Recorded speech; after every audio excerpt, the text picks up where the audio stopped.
Hello, everyone. I hope you are having a wonderful Saturday. I finally remember what day it is. Yes, I hope you're having a wonderful day, that your weather is nice and everything is good. Because I'm back with more romanceable characters for you. Why is my light so far away? My light should be closer, I guess. Yes, I'm back with more romanceable characters for you.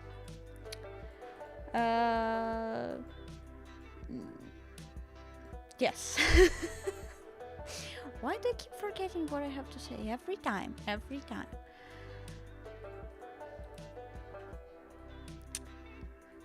Yes, we are back. I am in the middle, which is good. I hope the game is not too loud. I have my coffee. I have the coffee.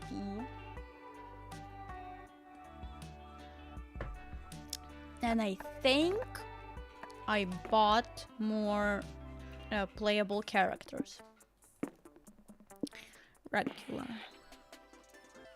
Let's have Kawaii Future Base. SpookyCon. For some, it was just a nerdy convention, but for us, it was 4 days to celebrate our many passions and obsessions fiercely, unapologetically. And we weren't alone. Regardless of what you loved, you could always find people who'd make you feel seen and understood. Anywhere else, we might have been seen as weirdos and misfits. But here, we could finally feel like no matter who we were, we belonged. Yes, I have more playable characters.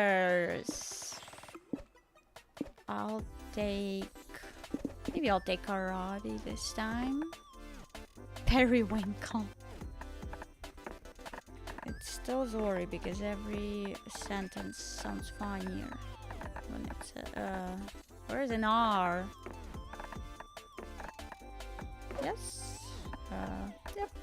Here to slay.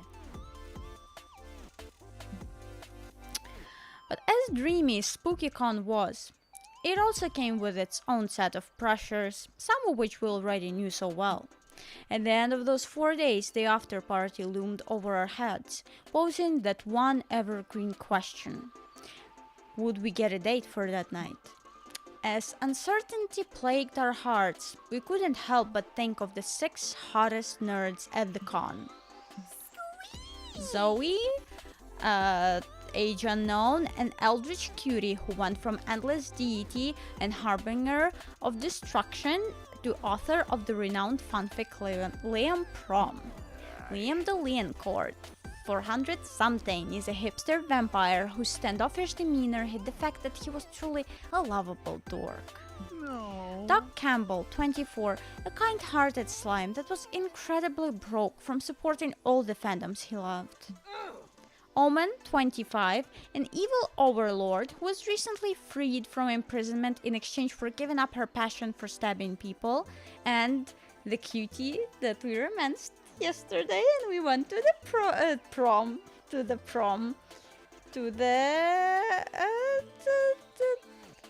after party with her. Nico Sharp, 22, an over-the-top mimic who preferred cosplay over shapeshifting, even if they weren't the best at getting into character. And April 1st, 24, a clown idol who was contractually obligated to bottle up all of her non-camera ready emotions inside cute mascots. It had to be one of them, but who? We had 4 days to gather some courage and shoot our shot. What was the worst that could happen? Being rejected and alone for the rest of our lives? Ha! We'd had our fair share of love and rejection. This truly wasn't our first rodeo. And as we had grown to know ourselves better, we realized we felt more confident. 3 things we like. Ooh, that's a new one. I think, right? Yes.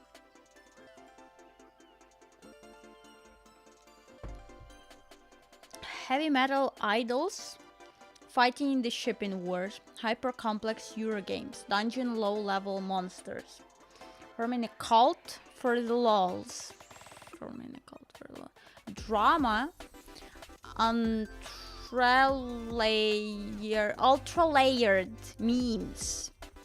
Magical girl transformations, well-earned redemption arcs, main character syndrome, or spend in limited edition blind boxes. Kawaii plushes of Deadly I do love that because can't remember which company does them. Kilt something. They have very cool plushes of like creatures. They have very cool plushes. Okay, very nice. Forming a cult for the lols. And heavy metal idols. Choose your top 3 favorite villain archetypes. Okay, I think I'm getting what these are. Okay, I don't know.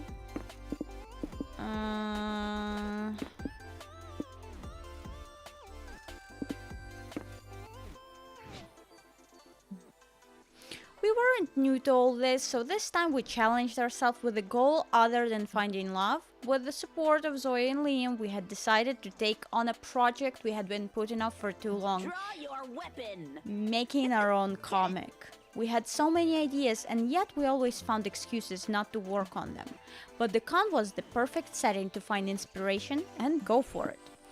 What are the... I don't know what these are, but I wanna like a fighting one. Fighting. The fear of failure has stopped us for too long, but then we reminded ourselves of the one thing that always kept us going. That we were young and unafraid. Maybe I should remind this to myself every day. And then... Okay, we're having zoomies. And then I can finally start working on my projects that I'm putting off. And we were ready to start. Yes! Gotta get some XP. Okay, creativity char. Okay, we don't have any creativity and fun, so I say creativity. You're in your hotel room unpacking your bags. Crap, you forgot your cosplay underwear. We had this yesterday. You wanted your cosplay to be 100% faithful, but now you're forced to use your regular underwear. This is a technically imperceptible cosplay tragedy. I feel for you. Here, take +2 creativity to imagine you're wearing the underwear you left at home. Afterward, you, Omen, April, and Nico are relaxing in the hotel room when a loud beeping goes off. Oh, how dull. What an awful cacophony. I will never understand modern music. That's not music. That's the fire alarm. Oh, no, no. Fire? But I'm too pretty to die. Let it take Zori instead. Haha, I didn't mean that. This is probably just a drill anyway, so it's not even a possibility that I will die, right? Right? Just a drill? How boring. I thought something interesting was happening for once. Whether it's a drill or not, we all need to act as a team and not allow fear to conquer us. Go, go, fellow rangers, to safety. You and your friends head toward the exit. Everyone else has already evacuated. Look, there's the fire. Where? Ah, this is the end! Not really. Just training you for the real thing. Heroes need to stay vigilant. Unagi. You always have to stay vigilant. Ah, thanks for the adrenaline spike, Nico. Now I don't have to exercise today. I can believe there could be a real beautiful fire somewhere and we're missing it. Should we check the elevator? Aren't the elevators the one place you shouldn't go during a fire? Then that is naturally where the fire is hiding from us. Come to me, you elusive inferno. Fire or no fire, you're surely gonna die in here if you depend on your friends. It's up to you to come up with a strategy for dealing with this drill. People perform better under pressure. Make everyone take this drill more seriously by setting the hotel on fire for real. If this is a fake fire, you should call fake firefighters. You know, the sexy yes. Thank you. You call the emergency horny firefighter service. They come fast, but not too fast. Are those firefighters? Yay, we're saved. It seems like they're doing a lot more twerking than firefighting, though. They're fighting a fire, alright? There's a fire in my lungs, and I'm sure one of these beefcakes could squirt out. This is idiotic. Are all firefighters so useless and promiscuous? How does this even qualify as a public service? One firefighter sprays the other with a hose. Their impractically sheer uniforms get soaked, revealing their lush bouncing racks. I get it now. A great service has been done unto me. I am endlessly thankful. Nah, these firefighters are sexy, but they're pretty bad actors. Don't they know they're supposed to aim the water at a fire? Don't worry, guys. I'll help you get into character. I think I've got a fire cosplay somewhere in my suitcase. Nico lets the firefighters soak them head to toe while walking. Incidentally, this is the greatest day of your life. You gain +2 fun, but lose -2 boldness. Gotta get the good stuff. This was great. This was fantastic. I love it.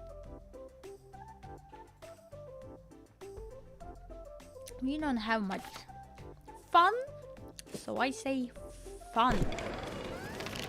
You see an empty spot at a tabletop RPG game session, so you sit down without thinking twice. This game is really weird. The board is just a bunch of letters and you all play at the same time by moving a planchette around. When it's done, you're not sure who won, but you got to talk to your late great-great-grandfather. I guess that's +2 fun, right? You, Liam, Omen, and April are playing a game together when you're surrounded by monsters in suits with legal pads at the ready. I think I remember this one. Hello, are you four interested in participating in a focus group?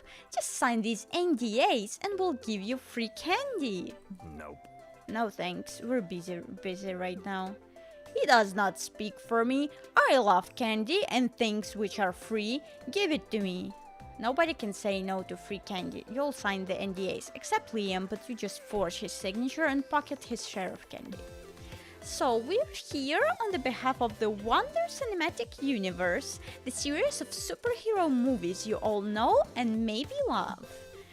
What are your opinions on the WCU? At what point did you start to lose interest in it? Asking when I lost interest implies that I ever had interest in it at all.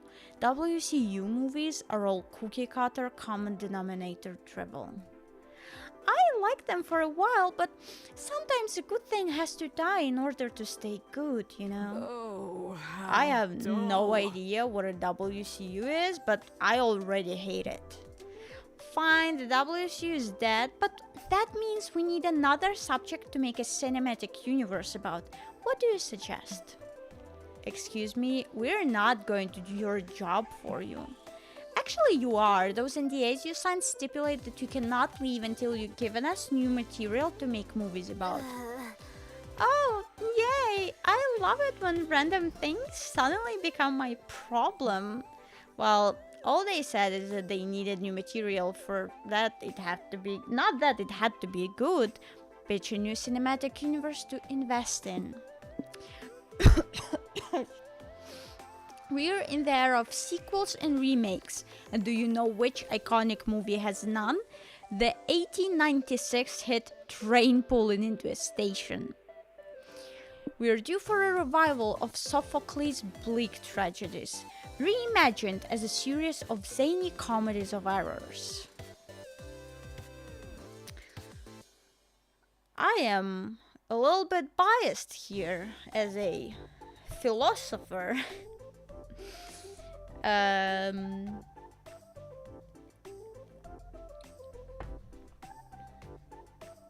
Okay, so this is probably more like smart, and this is something more fun and creative. I don't know.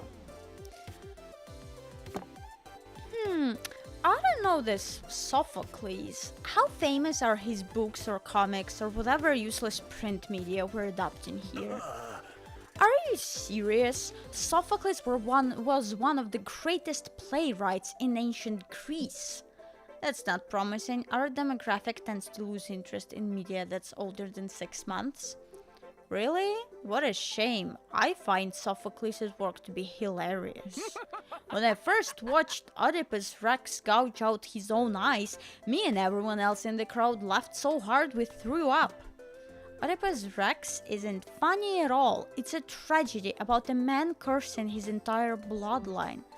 Or it is a silly miscommunication story about a man falling into his mom. I like that tagline.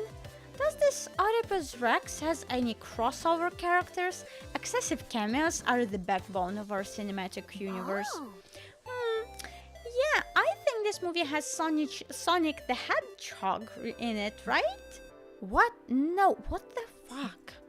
I don't know, I guess I was thinking of something else. Honestly, once you all started talking about ancient history, I kinda zoned out. Yet you make a good point, April. This Oedipus Rex IP looks awfully... It's Oedipus. Can't fucking read. Looks awfully boring, but a Sonic the Hedgehog cameo would make it palatable. I like what I'm hearing. It's rough, it's edgy, it's got Sonic. Let's license this. Congratulations, Ori. You killed art. You killed it dead. Hey, Sonic the Hedgehog is art. You gain +2 fun discussing the epic Sonic and Oedipus crossover, but you lose -2 crit. No, I wanted my creativity. Smarts, charm. Charm.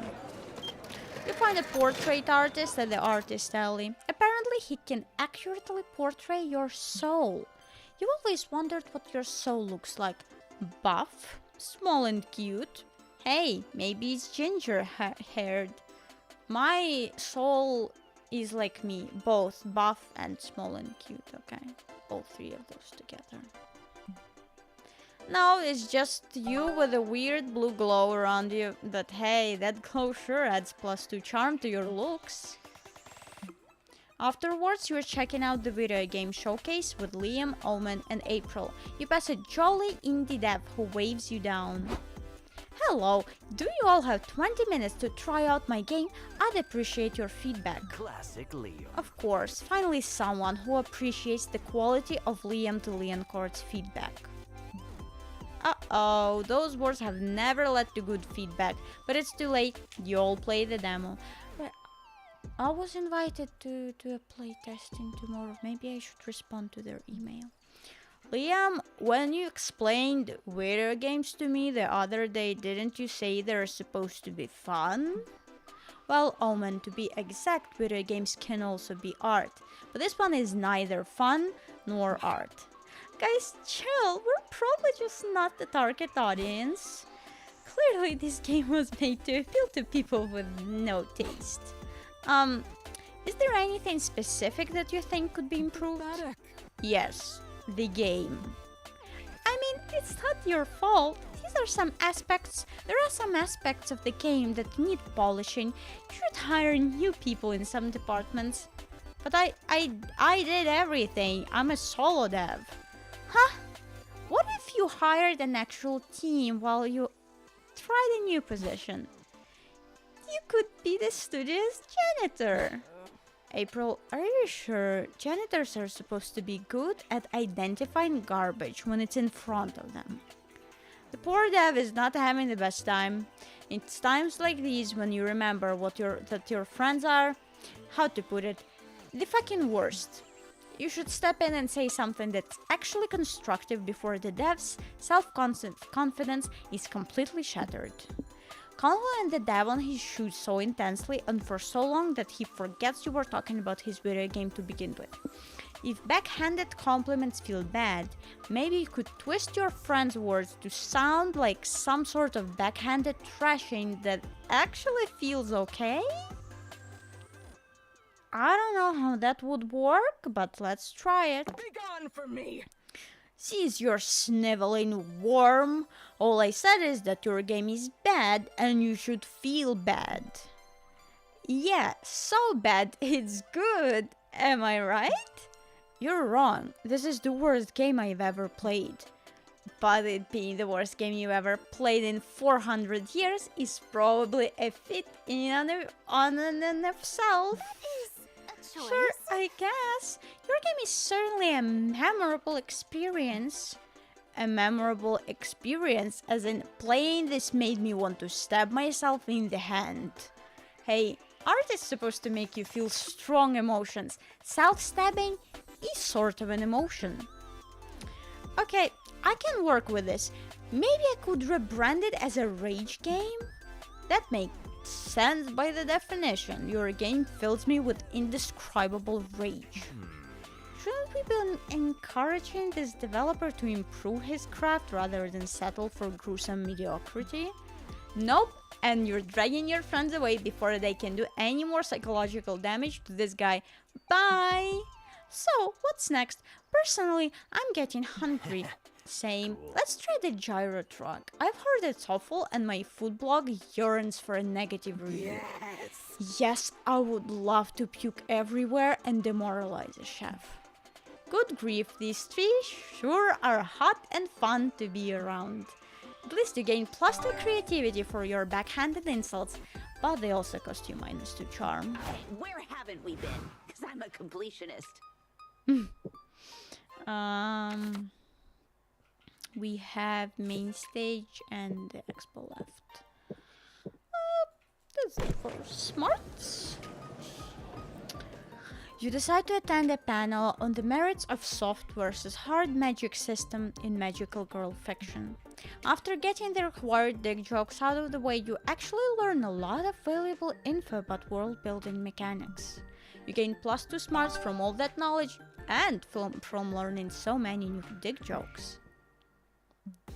Afterward, you, Omen, April, and Doug go to see an orchestra perform the score from Skyrim. All you need to do is find a place to sit. Hey, I found some empty seats. Let's go sit here.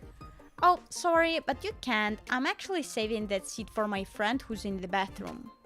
You are saving this seat? Do you mean to imply that sitting in any other chair would be unsafe? No, saving a seat is just a thing friends do for each other. It's fine, we can sit further down. Sorry, I'm saving those seats too. For my other friends. They're also in the bathroom. Okay, not problem. What about these seats? Nope, I'm saving those for my friends and his cousin. Or maybe he said she was his fiancée. They're in the bathroom at any rate. Prepare to die. Then they can view the concert from the toilets that they are so obsessed with. Give me a safe seat in which to park my ass or prepare to die. Oh, Evelyn! Hi, hello! How was your nap? No, Omen, you can't kill him. Because I'm gonna murder him first, and then I'm gonna eat his guts. Nom nom nom nom nom nom. Okay, getting this guy to give up his seats is quickly becoming a life or death situation. Convince him to let you sit. Are you sure you're already at the saving seat stage of friendship? Maybe this is a bit too much, and it'll make your friendship awkward. We are better friends than your friends. We have Lambos. Some of us have more than one. I thought I had slept until tomorrow when I woke up, so pretty good. That's a big nap. I am saying the saving seat state of friendship. Really? I didn't know there were stages of friendship. Of course there are. Stage 1 is sending each other funny memes. Stage 2 is going out to eat together. Stage 3 is finally sharing the deep stuff, like how your balloon kink might be tied to your mommy issues. Anyway, seat saving is stage 4. Oh man, I don't even think I'm at stage 1 yet. I haven't sent my friends any funny memes. I can help. I can help. I have a funny meme saved just in case I ever make a new friend. What are your friends' phone numbers? I don't know. Come to think of it, I don't even know their numbers. Or their names for that matter. I am good, thank you. I am very productive today. I cleaned the apartment a little bit and vacuumed everywhere. How are you doing? How are you this Saturday, this nice day? Oh, well, case solved then. It's still too soon for you to save seats for them. Gotcha. Thank goodness I ran into you all so you could set me straight. I'm gonna go find my friends and start at stage 0, telling them my name. He leaves, and you can finally sit and enjoy the concert with your friends. Hey, since it got brought up, are we at the saving seat stage in our friendship? Of course we are, silly goose. We know each other's names and everything. Doug, if someone tried to take your seat, I would rip their heart out and eat it raw. Aw, thanks. How sweet. You gain +2 charm from the magic of seat-saving level friendship, but lose -2 fun. Time to get some fresh air. Oh, this is where we decide. Hey stranger, I think this is the last tutorial about the food court, I promise. Do you notice there were some locked dates? Those are tied to plot lines. Some plot lines will first appear organically and catch you by surprise.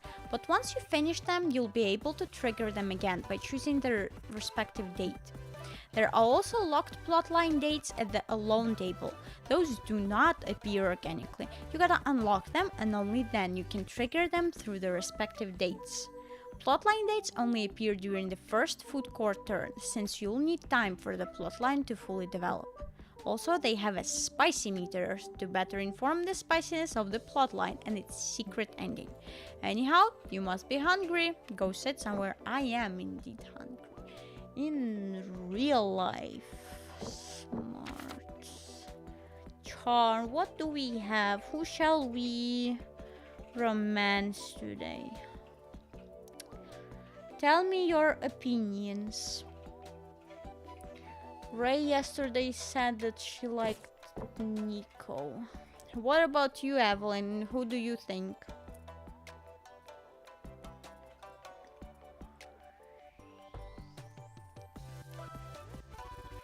We do need to get some stats up to romance people now.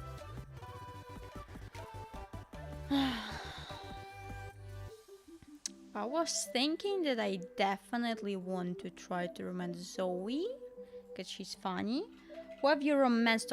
We romanced Omen, the evil overlord. She's very cute. So yeah, that's who we romanced yesterday. I was thinking I wanted to romance Zoe, because she's funny. Maybe Nico and maybe Liam. That would be nice. Can you romance glasses guy? Liam? Yes, we can. And we have some smarts, so we can try to do that. Yes, let's try that. Visit the museum, watch a movie, go for a walk. I don't know about the spiciness stuff, so like whatever. You and Liam go on a lovely stroll through the park. Liam spends the whole time telling you the complete and exhaustive history of the man bun. You tune most of it out.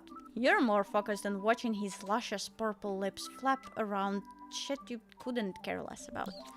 In the end, Liam got to hear himself talk, and you got to stare at him without seeming creepy for once. It's a perfect night for you both.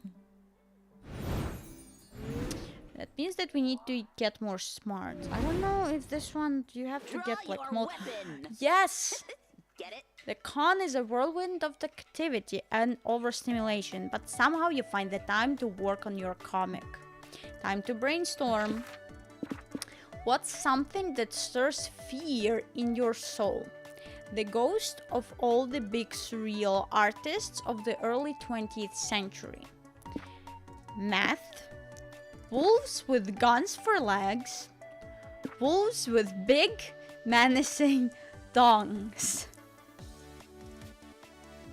Yeah, this one is pretty scary. This one is like pretty scary, I would say. What's something you do to impress everyone at your wedding? Reveal your most niche fetish in painful detail. That's gonna definitely be a memorable wedding. Compliment everyone's hats.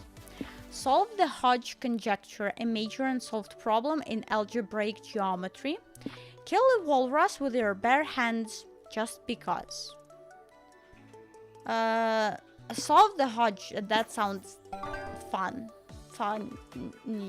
It sounds funny, not fun, but you know what I mean. You know what I'm trying to say, girl. We need other NPCs. Okay, if we're working on Liam, we need smarts, but I don't know what else does he need. How do I know? I don't really want to Google it, so... You grab a seat at the main stage where a panelist talks about making interesting player characters. Apparently they should be color coordinated, like have a distinct personality and also have a cool name like Kratos, Luigi or Zori. You'll learn you'd make an awesome playable character, and that self-knowledge equals +2 smarts. Later, you join an open enrollment TTRPG event. Liam has been GMing a Wyverns and Wizards campaign for a couple sessions and you wanted to join and support him.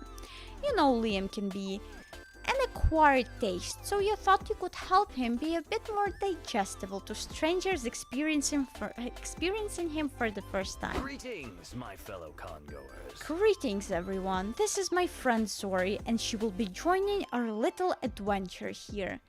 Marvelous! A friend of Liam is a friend of ours. Huh, they seem to be partial to Liam. Maybe he hasn't Liam'd all over the place yet. That's good. This way you can cushion any bad impact once he does his thing. Okay, so to bring you up to speed, we've been investigating a mysterious black fog that's been coming from the mountains. I told you guys, I think it's an army of chain smokers. Haha, Earl here is the titular jester, always with a joke in hand. That's what she said. Ha ha ha! Oh, Earl, stop being this funny for a second, would you? Last session we just arrived in this town. We should resume our investigation. They all sound like hired actors who someone or Liam himself hired to pretend like someone is interested in Liam things. I say probably we hit the tavern. Best case scenario, we get some answers. Worst case scenario, we get some beers. The tavern is brimming with noise and life. Everything feels warm, partly because of the golden oak wood, and partly because small towns tend to bring everyone closer, both figuratively and literally. In the air, you can smell hints of wine, and since your druid has enhanced senses, she can tell it's a Pinot Grigio. You can't miss the citrus notes, and a Pinot Grigio showcases in cooler climates such as this. Whoa! Liam does it again! Okay, this is the Liam, you know. Maybe you can crack a joke to dilute this to this degree of snobbishness. Yeah, he always makes you feel like you were actually there. Liam, has anyone ever told you you have the soul of a poet? And that's not all. I just looked up Pinot Grigio. It is a real wine. Even the citrus thing is true. Liam, are you some kind of wine genius or what? Is Liam shedding a tear? Okay, you know the drill. I gotta go order some waffles and beer.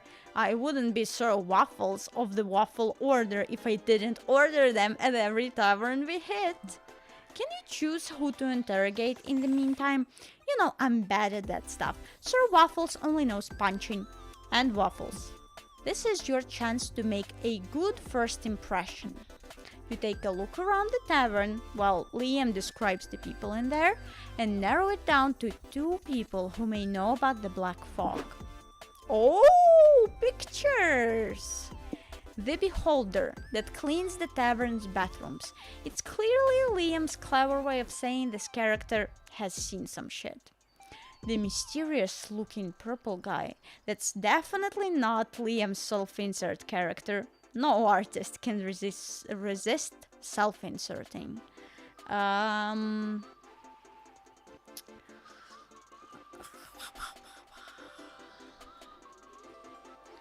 Kind of want to do the self-insert, but also the beholder that cleans the bathrooms. The self-insert thing. Okay, I'll ask him.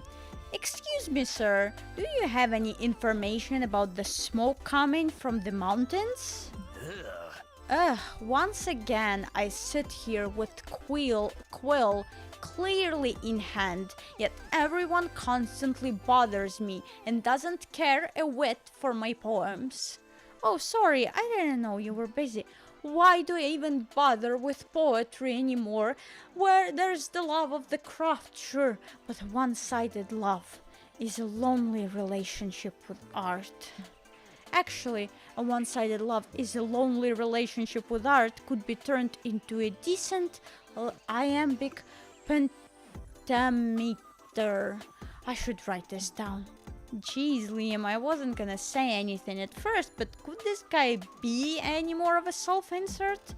What? Don't be ridiculous. Lockhart and I have nothing to do with each other. He is literally obsessed with iambic pentameter, just like you. So authentic. Anyone could be obsessed with an iambic pentameter if they were lucky enough to encounter it. Your poetry sounds interesting to me. What's iambic pentameter? I'm so glad you asked. It's a poetic form that's common to English poetry. Oh, sorry, I was asking Locke, that is, in character. Ah, my apologies. I'm so glad you asked. It's a poetic form that's common in English poetry. Liam goes into a 20-minute session of liaming and liaming all over you four. It's, as no one says, iambic pentametrific. That was super interesting. Shall we ask about the Warlock and the Black Fog now? Good call. Allow me. Mr. Lockhart, would you be so kind as to tell us all you know about the smoke coming from the mountains? In iambic pentameter, Liam takes a minute to respond. You swear he's shedding a tear again.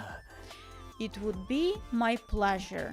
Liam proceeds to go full iambic pentameter. The players listen to him with intent. Dang, these people truly have good vibes. You can +2 creativity and lose -2 smarts. Why? Why do I lose -2 smarts? What do you mean I went here for smarts? Wasn't Liam the one with ridiculously sexual fanner? I think so. I think, cause they made, Zoe made a yaoi fanfiction about him. I think. He was reading or drawing yaoi? Yeah, he drew a dick at when we played the demo, right? Why did I lose the smarts? I literally went here to get the smarts and now I'm stupid again.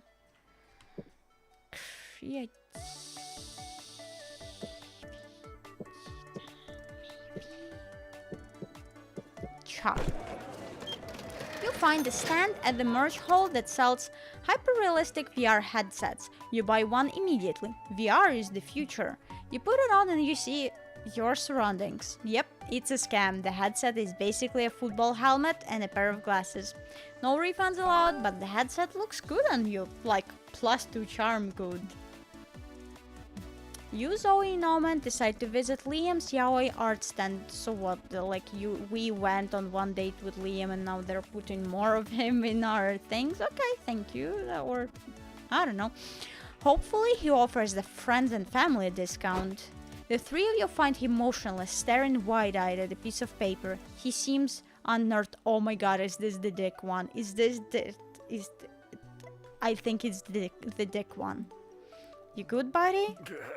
Yes, I am good. I might even be too good. Yep. I was just doing some warm-up sketches trying to capture man in the throes of glorious passion when I drew this. Oh, fuck. Holy fuck! What is the matter with you two? You look as if you stumbled upon an ambush. Let me see. This is the most beautiful cock I've ever seen. I know. Liam, I have a confession to make. I've always secretly thought that your yaoi hobby was stupid. Secretly, you told me twice just yesterday. Whatever. The important thing is that I stand corrected. This penis is the most glorious thing I've ever gazed upon. Are you selling this one? No, don't look at me like that. Why are you looking at me like that? He's looking at me. Name your price. I'll give you anything. I will give you $5. Why? What? What? Yes, that's the penis one again. Wait, account for inflation. I will give you $5,000.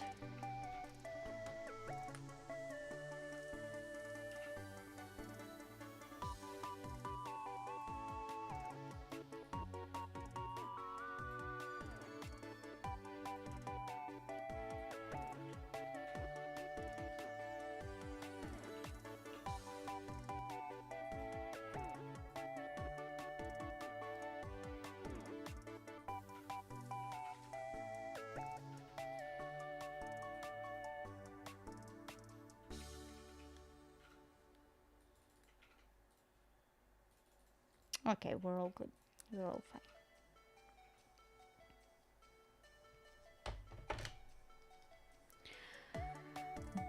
Sorry, I don't think I should sell this piece. It's too much art to be contained in a single page. True. So what should you do with Liam's phallic magnum opus? Draw some underwear on it. The world is not ready. Eat it to consume its raw power. We should eat the cock, okay? You snatch the drawing and shove it in your mouth. What the fuck? What the fuck, sorry? Did you just eat my cock? Fuck, this truly is the best timeline. Perhaps it's for the best. Quite frankly, Liam, I was already considering stabbing you in your sleep and stealing the immaculate cock for myself. Good point. Zori eating your cock probably just saved your life. Who cares about my life? Zori deprived the world of my beautiful art. Liam, that cock was the kind of cock that starts wars. It should have been the cock that sunk 1,000 ships. It was the hypothetical cock of Helen of Troy. Zori just bought monster kind another century or two of peace. Isn't that worth sacrificing your perfect cock? I guess.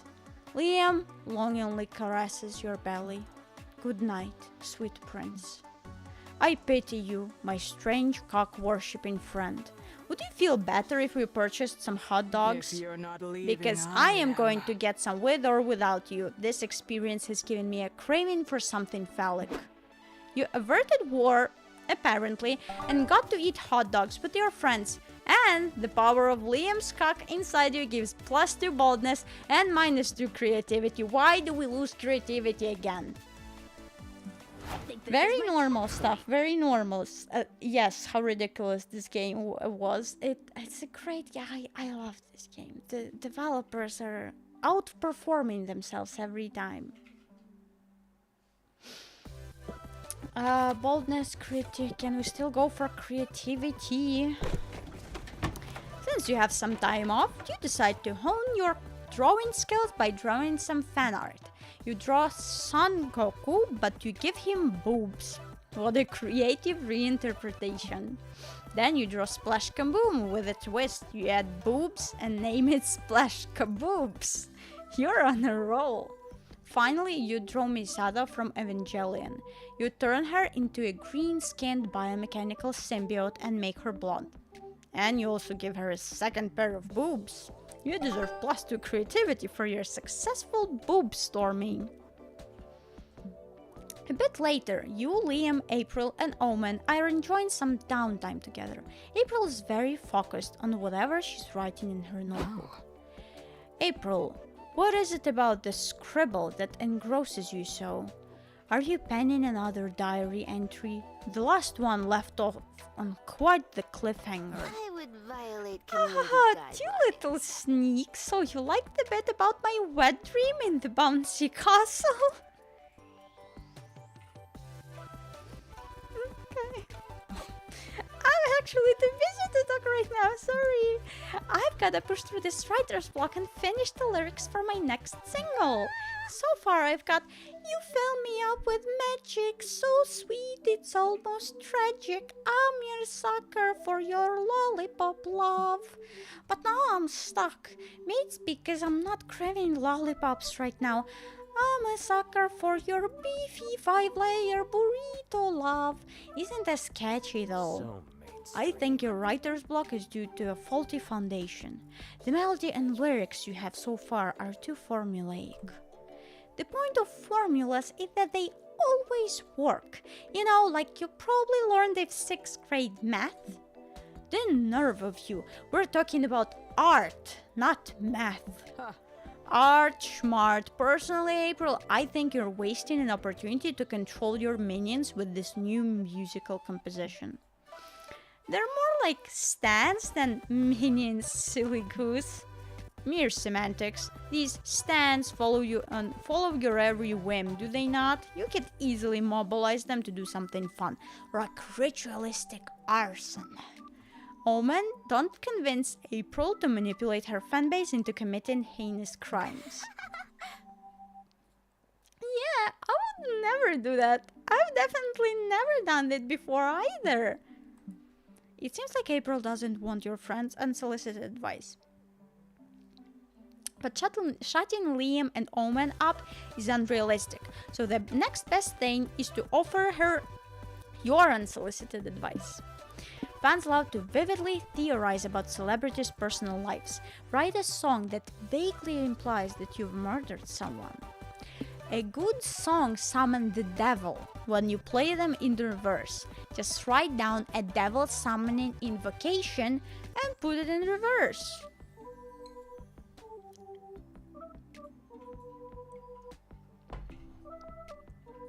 I like the devil summoning. Honestly, not a bad idea. That's not a bad idea. Cultish chants hidden in pop music is just edgy enough to stir up interest. Does anyone know a good spell to summon the devil? I can no longer cast that sort of magic because I'm not allowed to have fun apparently. I've got a Prince of Hell's phone number. Does that count? Sorry, but No, which means it's up to you, Zori, because I certainly don't know anything about dark forbidden magic. Me? Dark forbidden magic? But of course!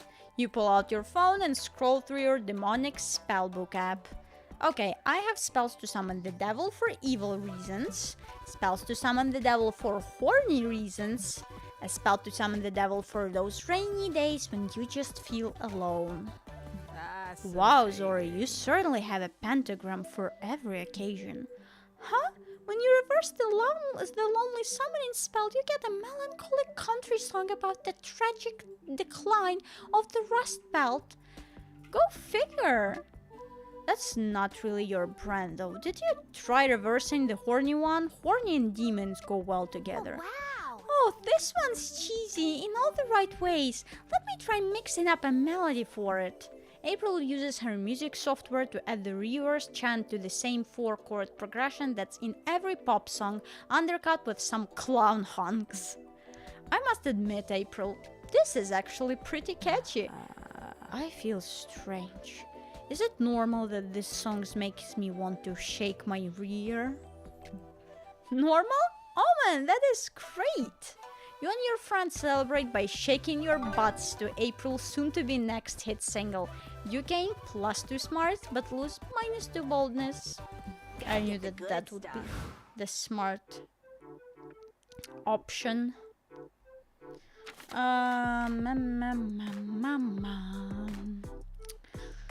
Creativity, boldness, fun. Okay, we have, what do we have left? What do we have left? The fun or the boldness? I'd say let's go with the fun. You attend an indie tabletop game showcase and get pulled into a Eurogame based around the classic party game Never Have I Ever. It's like the original game, but there are different point values assigned to the severity of your admissions. There are also sudden death rules, a phone friend mechanic, and a robber somehow. 2 hours later, you've decided that never will you ever play this game again. At least you gained +2 fun hearing the embarrassing things the other players admitted. You then look over and see Liam, Omen, Doug, and Nico chatting in front of a scoreboard. Sports? In your con? You'd better check this anomaly out. Oh, hi there. Hey, Zori, do you want to play imaginary ball with us? You basically sit together and imagine you're playing a ball game. It's fun, probably. Ready to play? Let's have me against all of you. Ha! You've made a critical strategic error, Vampire. 1 versus 4 is a completely unfair distribution. You're right, it's completely unfair. For you 4, it is on. You and your friends sit down, close your eyes, and start imagining as hard as you can. You imagine yourself on the bench. You don't want to be left out, but you don't want to play sports either, even if they're imaginary. Do any of you see the ball? Are we winning? No, just the insides of my eye sockets. Are we winning? Ha! I've just scored a point. I just scored a point. What? How? Forfeit your point to me or forfeit your life? Yes, I score again. You think maybe Liam's full of it, but then a referee shows up and awards Liam 2 imaginary points. Wow. Wow, nice. I wish I were half the athlete you are, Liam. Liam somehow stomps everyone's ass at imaginary ball. A crowd has formed to cheer him on. He's up 20-0, which is to say he keeps repeating, "Ha, I score again," with his eyes closed. Oh, sorry gang, I gotta hit the bench. I think I twisted my imaginary ankle. Be gone from me. Fine, be gone from me. Sorry, get in there and win me some points, and I will twist both of your imaginary ankles. Shit, you don't have imaginary medical insurance. You'd better beat Liam at this game. But how? Anime mastermind plot twist revealed that you imagined that 1 week before your team paid millions of imaginary dollars to hire Liam, so all his points have been for your team. Throw Liam off by asking him why he isn't wearing imaginary pants in the imaginary match. I like the mastermind plot twist. What a twist. Liam's been on our team all along? What a twist! No, that's not true. I've never been on your team. But sorry, imagine that you were, so per the rules of imaginary ball, it is true. You're right, the clues were staring us in the face all along. Liam's even wearing our team uniform. No, I'm not. And look, he's been carrying an imaginary briefcase full of the imaginary money Zori hired him with. How could I miss that? Liam, you sly dog. I'm almost impressed. You really thought that you could deceive me, but I'm far too intelligent to be fooled by your double cross. I'm not crossing you, you're just making stuff up. Which is probably the point of imaginary ball, but what would I know? Why would I lie about that? I could obviously never fool a smart guy like Liam. He's clearly been on this strategy with me the whole time. What? No, Of course I knew about Zori's plan all along. It's just that, we thought if we told you all about before the match, it would be too confusing of a strategy for you. That's true, it's very confusing for me. Did we win? Hooray! We did! 3 cheers for Liam! Hip hip hooray! You all hoist Liam in the air and cheer for him like the star athlete he is. Well, not literally. You sit in a circle and imagine that you're doing it. It's still epic. You gain +2 smarts for your quick thinking, but lose -2 fun. No, I don't want the shopping time last time. It wasn't good. If you've got cash to spare, I've got a box for you. Go ahead, pick one and suffer the consequences. Nothing, stats, but they're people, so the slide effect, the middle of not slide effect, big effect on stats, series of handsome figurines that are set to take effect on specific places for those who want locations to get spicier. Are we talking actually spicier, or my wee little village said because they may refine back your own self or the ones you're trying to romance? These figurines are all about sun and video for some reason. I'll just do like a slight stat. A little bit of gambling with the stats, but... Charming Charlotte. Oh, nice. You just got Charming Charlotte. Keep this one close. They say this figurine works like a charm. You gain a lot of all your stats. Yes! Gambling works. It's true what they say. Life is like a mystery box shop. You lose all your money and all you get is random crap. Day 3. So, how do you win at brainstorming? Another day, another morning to devote to the comic you're working on. Time to brainstorm. Why did you choose your current career? I made a bet while I was drunk. Great prospects for a good dental plan. To get laid. They gave away a cool t-shirt if you joined. To get laid. Of course, obviously. Who doesn't choose their career to get laid? You hope you never go to prison because of this. Crimes against color theory. Illegal drawings of people kissing. Stealing someone else's poop. Accidental murder. You want all your murder to be on purpose, preferably. Ah, these are all good. These are all good. These are all... Accidental murder. Stealing someone else's poop. Illegal drawings of people kissing.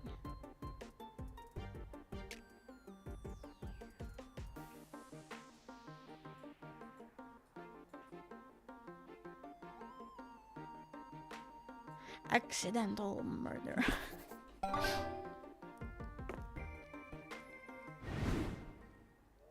Time to get back to the con. Okay, where haven't we been? Because I'm a completionist. Let's try more smart if you're going for Liam. You sit down to watch a post-mortem discussions of the game Domino. You learn that the first iteration had no pieces at all, which made playing quite difficult. The 7th iteration added the crucial rule that forbids eating your own pieces. An hour later, you know more about Domino than anyone in your age group, which actually isn't hard, but still +2 smarts for you.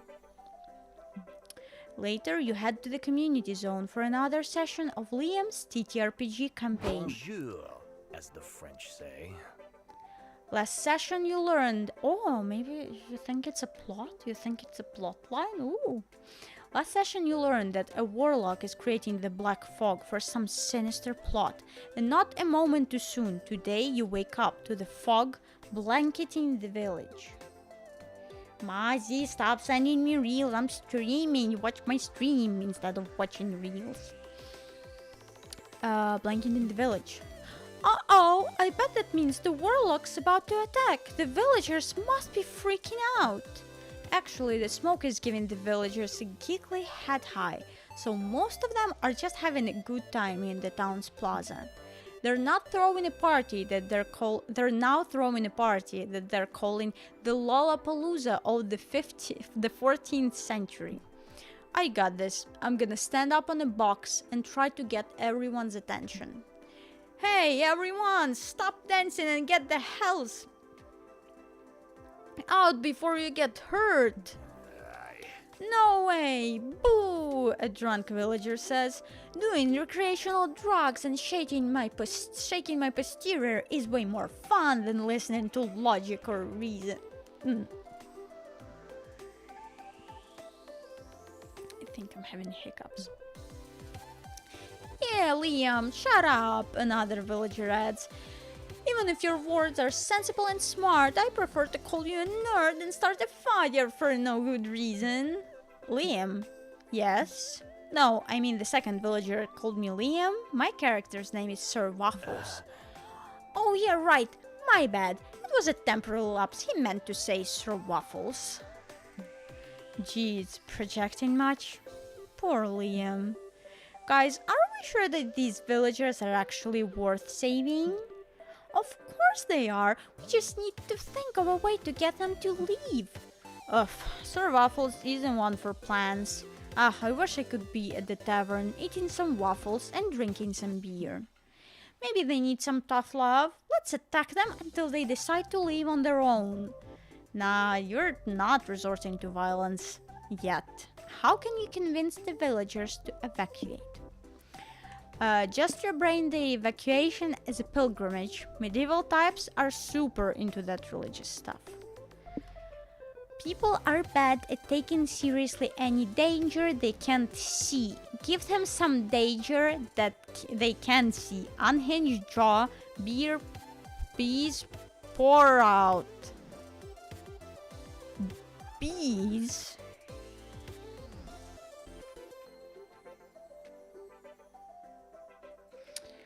I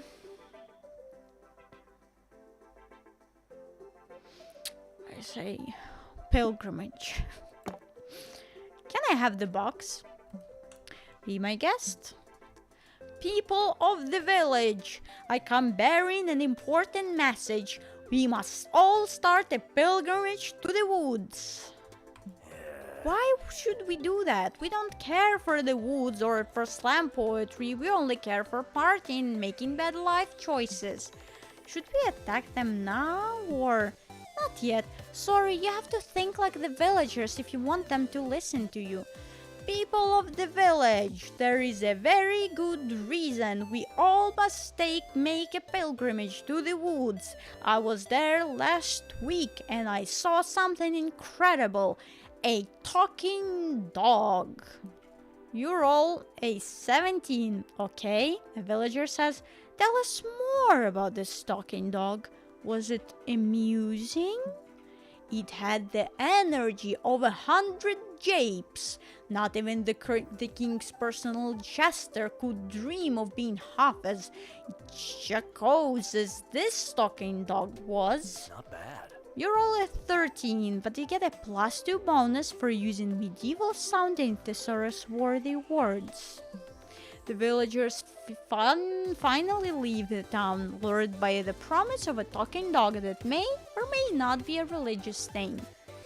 Sorry, you're such an MVP!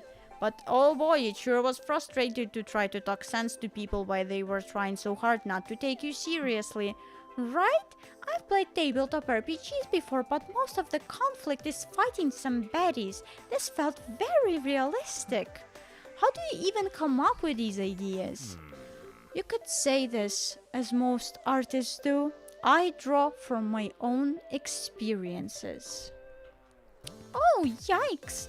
You had to go through that yourself, Liam? Sorry to hear that. But you know what?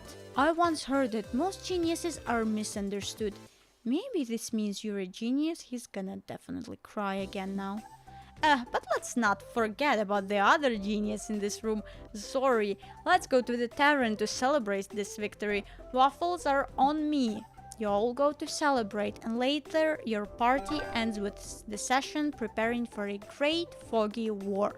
You also lose -2 boldness, but gain +2 creativity for rebranding the evacuation. Ah, my turn again.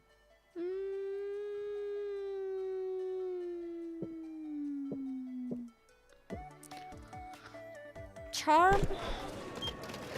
Near the merge hall, you find a gacha shop. You put in a coin and you get a real buff duck. Random, but cool. You put in another coin, you open a gacha and there's a letter? Please help us. We buff ducks were imprisoned in these balls by the gacha masters centuries ago. It all began when... And you're already bored. You get another gacha and it's another buff duck. Cool. Take +2 charm. You're checking out the stands at the merch hall when Liam and Doug start fawning over the gachapon vending machines. Liam, check out this one. This gachapon is filled with ID photos of random people. So authentic. What a brilliant concept. It forces us to look at strangers with fresh eyes to truly notice them. Who are these people? Are they targets assigned to the buyer to find and murder them? No, you just collect the pictures. Oh, I understand. Wait, no, I don't. I gotta have Okay, these specific gachas may not be your thing. But look at these buff birds. They're birds, but they're very muscular. I admire a plastic bird's physique as much as I respect a tree's existence. So, a lot? No, I hate trees and I would never waste my hard-stolen money on them or these people or these useless playthings. But gachas are so much better than trees. Will you at least try if Zori buys you one? That I can do, if only for the pleasure of seeing her squander her meager savings. That's your cue to empty your wallet on the vending machine because you do whatever people tell you. Turns out you can only afford one. Which one will turn Omen into a die-hard gachapon fan? Go for the gacha that wows everyone. Cool tardigrade doing 6 skateboard tricks. The little creature in a silly pose of abject terror as if they were hit by a spell that turned them into a gacha. This is ridiculous. Tokyo, Japan. The offices of a big gacha company. Gacha designer Shoichi Fukube is a nervous wreck. He was supposed to submit a design for a new gacha series by tomorrow and he has nothing. Fukube-san, you'd better have a hit gacha by tomorrow morning or the only thing that will be left of you will be your ID photo. I won't disappoint you, Mr. Takayama, on my honor.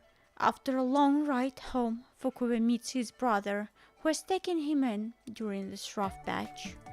Come on, Shuichi, you got this. Inspiration will strike at the last minute, I'm sure of it. Dejected, Fukube stares at his face in the mirror. Suddenly, a strange figure appears behind his reflection. The figure whispers, "You know what you have to do." I can't. You can, and you know you will, the figure replies. It's almost midnight, and time is running out. Fukube visits his brother. Shuichi, what's wrong? Can I help you? Yes, you can. His voice trembles. He starts doing strange hand gestures as though performing a spell. Shuichi, what are you doing? Forgive me, brother. An explosion of color and life swallows Fukube's brother, frozen in place as he realizes his terrible fate. Anyway, back to the con. Whoa, look at that expression of pure dread and horror. It is sublimely realistic. But they're just silly little toys. You can put them on your desk and look at them while you're working. Yes, Omen, that's the magic of gachas. You have a point. This horrified visage will make me laugh and keep me motivated to inflict pain and suffering wherever I go.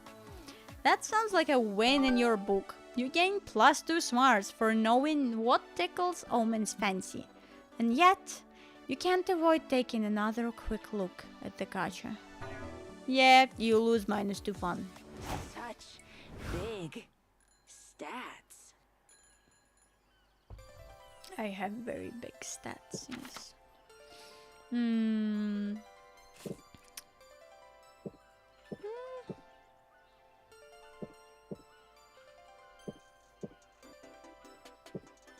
I say let's try to get some boldness to even everything out a little bit. Or maybe creativity. I think creativity. You head to the front desk of the hotel to ask for an extra towel. They give you one, you're drunk with power, so you decide to test how many extra towels you can ask for before they tell you to stop. You manage to get 14 extra towels. Ha! What can you do with these many towels? You only needed one.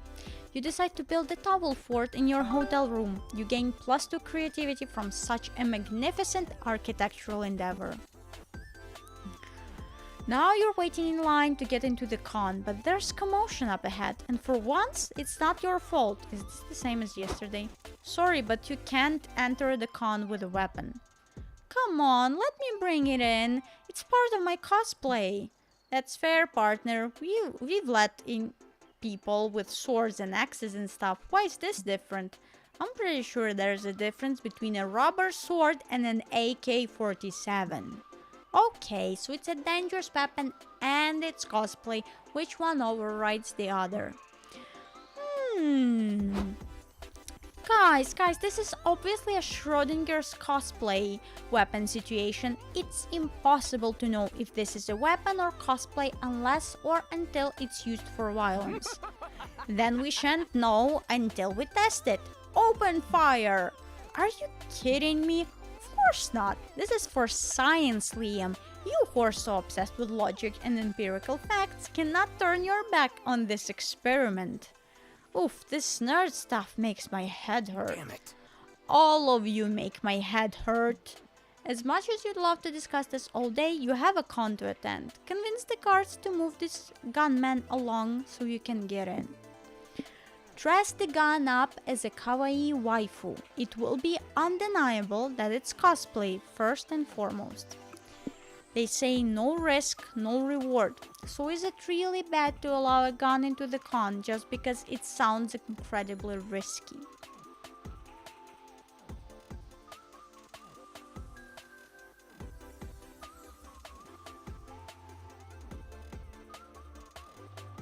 Let's do the kawaii waifu. Fuck yeah! Fuck yeah, this is my jam. But I've never tried to make a gun sexy before. Begin by applying lip gloss to the muzzle. It will elicit thoughts of smooching and fellatio. Oh, I've got a sexy bra in my purse. Can we use that? One can always use a sexy bra. Attach it to the trigger guard to evoke the imagery of, what is the term? Big booba. That's not going to work on... I stand corrected. It's perfect. Show the guards. You lay the rifle and the guards at the guards' feet like a bait in the bear trap. Yep, this settles it. This gun is clearly being used for horny cosplay purposes. Yeah, wow. Is it weird that I'm attracted to it? I mean, I gotta admit, guns already make me a bit hard. But a gun in sexy lingerie makes me 100% hard. I respect that. The love between an officer and his gun is a beautiful thing. Go to her, partner. The demon cop starts hardcore making out with the AK-47. Wow, he's really deep-throating the muzzle, huh? Indeed, it's hard to watch. I need to rid myself of this memory immediately. How expensive are lobotomies these days? You all sneak into the con while everyone's distracted, gaining +2 creativity for waifuifying the gun, but losing -2 boldness. My turn again. Okay, now we don't have enough boldness. Okay, let's go to the boldness. You're having a great time at the con, so you decide to tell the world by tweeting, "Having a great time at the con." Good one. Unfortunately, that's enough bait for an online troll to reply, "You're a dumb fuck. Whatever happened to online etiquette?" You're not going to let him ruin your day, so you engage in a spirited but respectful debate with him. After a while, the troll writes, "Sorry, my mistake. You're a fucking dumb fuck." You're definitely embarking on a journey of revenge. When this con is over, you gain +2 boldness for not backing down from an online fight. Later, you and your friends are doing the modern equivalent of socializing, sitting around silently scrolling on your phones, when a new phone gets shoved in your face. Yo, it's your boy Riz, live at SpookyCon, and I'm here with famous idol and my future ex-wife, April 1st. April, babe, wanna give a shout out to my 3.6 million fans? Don't be shy. Sorry, but no. Sorry, but I can't appear on unmoderated streams without my agency's approval. Don't worry, I got my boy Fat Nuts Nation moderating chat right now. He said he wants to see your honkers. Can you give us a honk? Come on. Not complaining. Mr. Riz, what that? Sorry, but you're kind of sitting on my chair and also my body. Dude, what? I thought you were just a really sticky beanbag chair. Anyway, I'm guessing you've got, what, 15 subscribers at best? What? No, I don't stream. I don't have any subscribers. Then make like a chair and shut the fuck up, alright? The hot people are talking. Someone give me a knife. Well, I think I speak for us all when I say that this man's wipes are atrocious. Can I stab him? No, Omen, you can't solve all of your problems with stabbing. I disagree with that. That's why we romanced Omen yesterday. She's perfect. I beg to differ.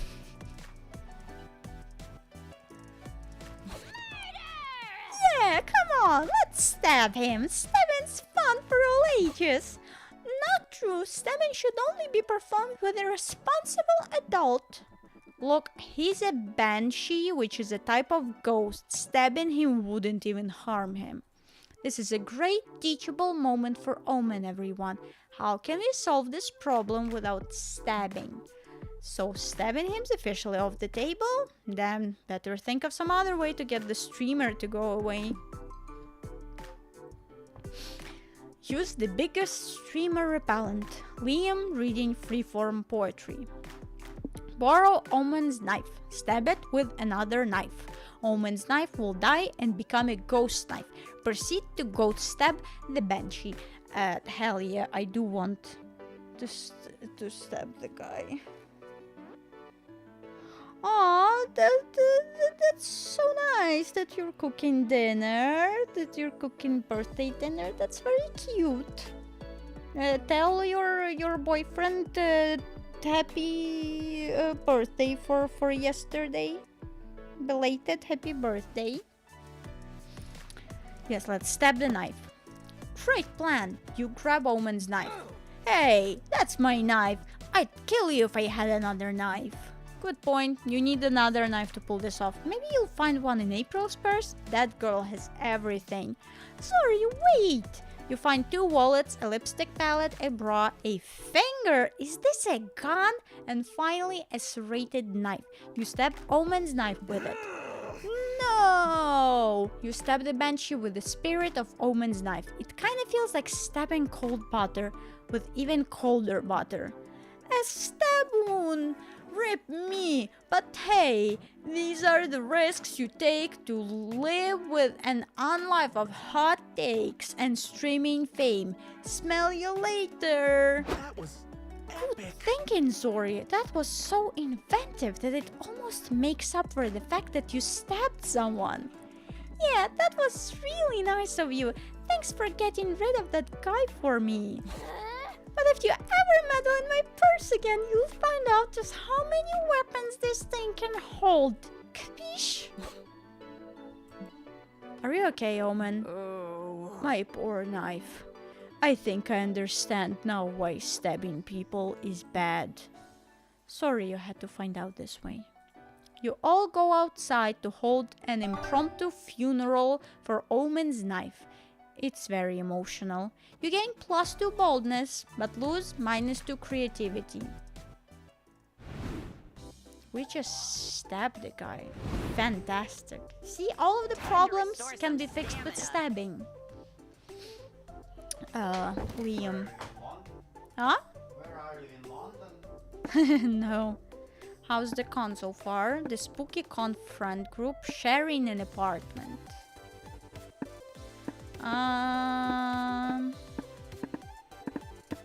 It's not sharing an apartment with him, right? Hugh, hello. Hugh, good morning. Good Saturday morning, Hugh, hello. Let's talk. I hope it's about like, hey, how's your sharing an apartment with someone, not, hey, let's share an apartment. Because that would be creepy. What? What? You want to live with me? No! I just said that I don't want... No. No, you dumb. Exactly. I meant, how's the experience of sharing apartment going? I heard you're living with Omen these days, right? Ah, yes, I am.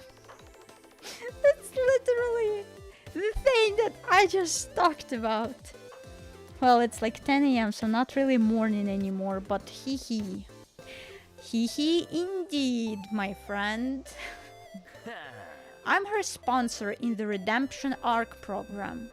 And since she was imprisoned for more than a century, Omen... well, she had nowhere to go. The plan is she'll eventually find a place of her own, but until then, she can crash with me. Not gonna lie, that's super thoughtful of you, but knowing Omen, I can't help but wonder, how's it going so far? Well, it's not that different from giving a stray cat a home, probably. If the stray cat somehow knew how to operate a chainsaw. Yeah, that does sound like Omen. Still, like with a stray cat, it doesn't matter that the cat has trust issues and is prone to wreak havoc. You still try to make them feel at home. I've tried to curry Omen's favor by astounding her with my superior cuisine, but she seems to have a less refined palate. Yeah, she loves hot dogs. After some trial and error, I've learned she has a soft spot for hot dogs. So, hot dogs it is. Liam, I always thought having a pet could soften up that obnoxious stuck-up exterior of yours. I just never imagined that your ideal pet would be an evil overlord. Sorry. I mean, I'm not implying Omen is a pet to you, maybe more of an annoying little sibling?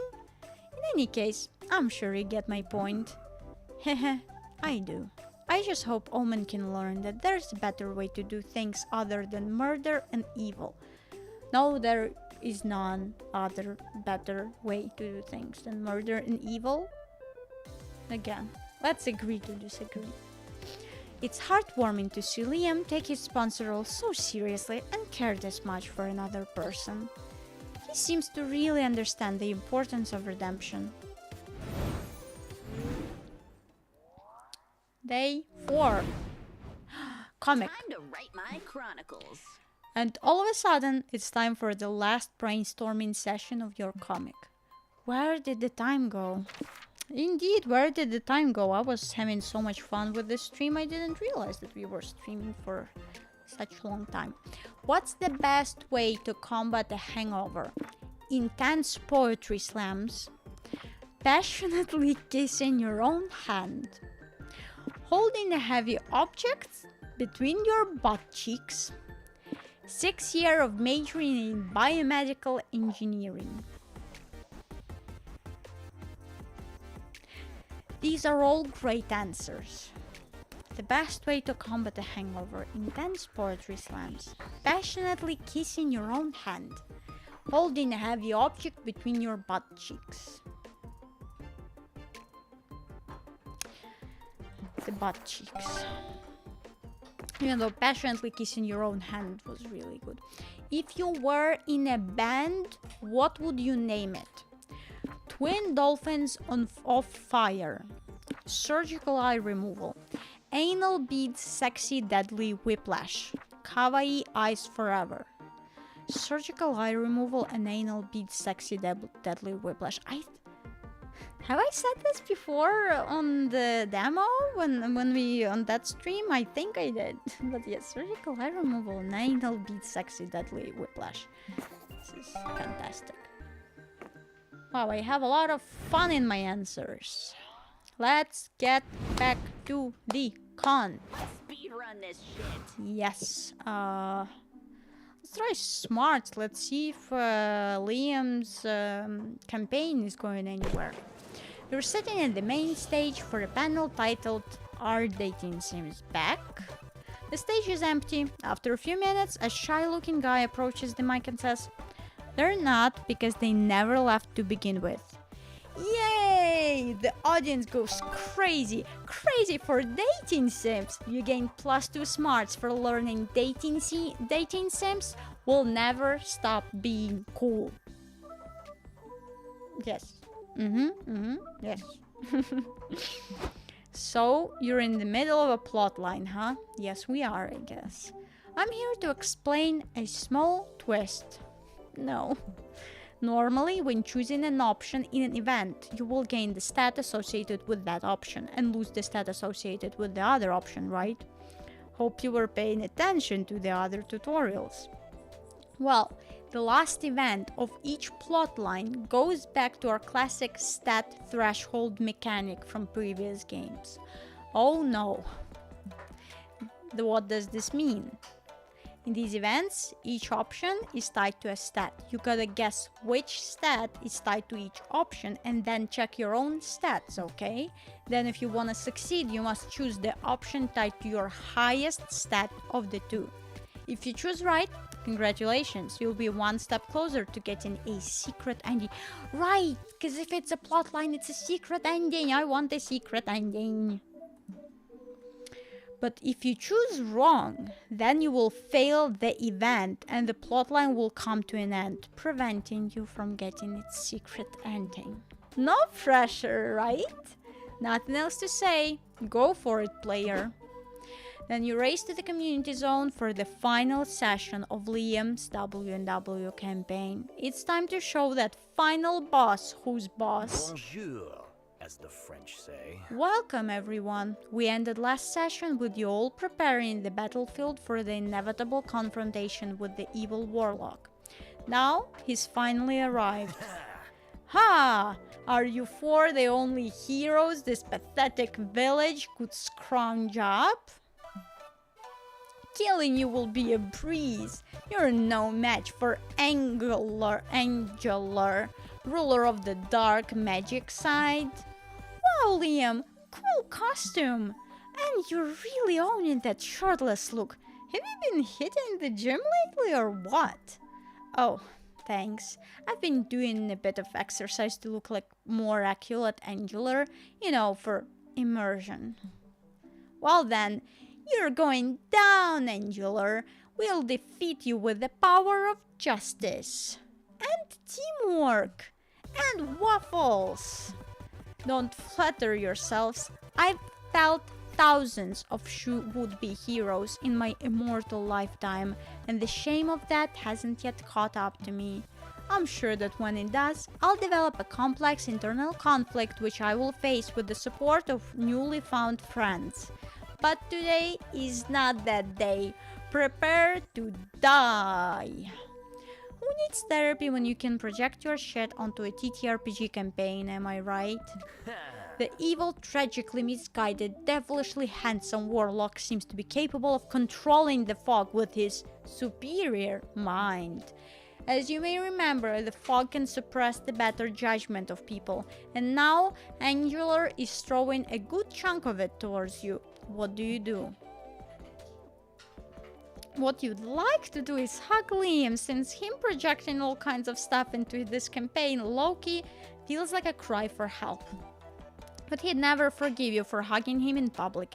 Instead, this time, to defeat Liam, I mean Angular, the evil warlock, once and for all. If you know anything about Liam, you can get the warlock to join your side by finding a common enemy, people who misuse the world literally. Fix this villain the way all evil sexually frustrated men get fixed, with a big titty goth girlfriend. I don't know if this one would be related to smarts, but I think this is related to something more what we have higher stats. I think. Because, I don't know, this doesn't seem like charm, this seems more fun. Oh, but if it is, I have higher fun. Okay.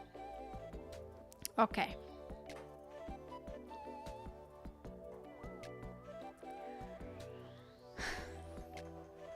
Because if it is the smarts, then smarts is the higher stat.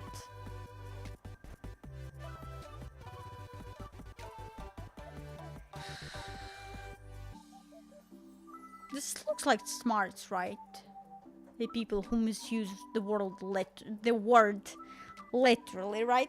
Well, I'm not gonna mess up the whole plot line if I get this one. Join fighting common and people who misuse the word literally. I don't think this is any of the other stats. This looks like smarts to me. Okay, I will risk it with the literally option. Yes! Good thing I played all of the previous games. Why fight us when you could join us, Angular? We should team up and combat the real threat. People who use word literally wrong. I'm gonna try hard. I'm not that easy to convince you, puny mortal. Years of evil won't be undone by an obnoxious grammar trend. Oh yeah? I want you to close your eyes and picture this. A man stating, "What's for dinner? I'm literally starving."